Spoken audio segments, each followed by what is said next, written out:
Assalamualaikum warahmatullahi wabarakatuh. Perkenalkan, nama saya Ayunin Ma'rifah, NIM 212101050014. Di sini saya dari kelompok 10 akan mempresentasikan tentang Undang-Undang Dasar 1945 dan amandemennya. Sejarah lahirnya UUD 1945. BPUPKI, Badan Penyelidik Usaha Persiapan Kemerdekaan Indonesia, dibentuk pada tanggal 29 April 1945. Badan ini merupakan badan yang merancang Konstitusi 1945. Selama sesi pertama yang berlangsung pada tanggal 28 Mei sampai 1 Juni 1945, pada saat itu Bung Karno menyampaikan gagasan dasar negara yang ia beri nama Pancasila. Pada tanggal 22 Juni 1945,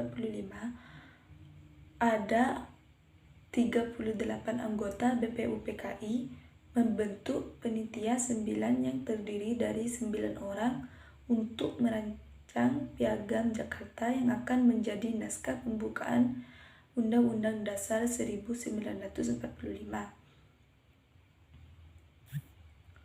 Setelah dihapusnya kata dengan kewajiban menjalankan syariat Islam bagi pemeluk-pemeluknya, kemudian naskah Piagam Jakarta dijadikan naskah pembukaan Undang-Undang Dasar 1945 yang kemudian diresmikan pada tanggal 18 Agustus 1945 oleh BPPKI, Panitia Persiapan Kemerdekaan Indonesia. Pengesahan Undang-Undang Dasar 1945 ditetapkan oleh KNIP, Komite Nasional Indonesia Pusat, pada sidangnya tanggal 29 Agustus 1945. Kemudian naskah rancangan Undang-Undang Dasar 1945 dibuat pada saat sidang kedua BPUPKI tanggal 10 sampai 17 Juli 1945. Isi pembukuan dan batang tubuh UUD 1945 dan amandemen UUD 1945. Pengertian staside merupakan pengertian penting dalam pendekatan positifis terhadap hukum konstitusional. Menurut doktrin ini, negara merupakan sebuah hierarki hukum yang dinamakan norma-norma hukum, di mana puncaknya disebut staside, ground stat fundamentanor, atau norma dasar. Pembukuan UUD 1945 mengandung staside berdirinya Negara Kesatuan Republik Indonesia NKRI, tujuan haluan negara serta dasar negara yang harus tetap dipertahankan. Sekjen MPRI 2011 nomor 19 merupakan pembukuan UUD pada tanggal mengganulir negara lama dan kemudian berdirinya negara baru di atasnya.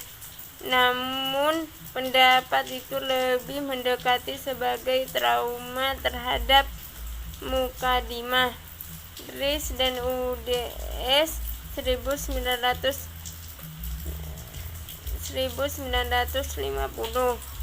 yang dinyata telah berubah UUD. Konflik kelembagaan pasca UUD 1945. selama amandemen UUD 1945, posisi MPR sebagai lembaga bagi MPR untuk menyelesaikan konflik kepentingan antar lembaga negara. Namun pasca amandemen UUD 1945, kedudukan MPR disejajarkan dengan lembaga negara lain, sehingga tidak lagi memiliki kewenangan menyelesaikan konflik sebagaimana di atasnya. Pada pasal 24C ayat 1 UUD memang ditegaskan Mahkamah Konstitusi memiliki kewenangan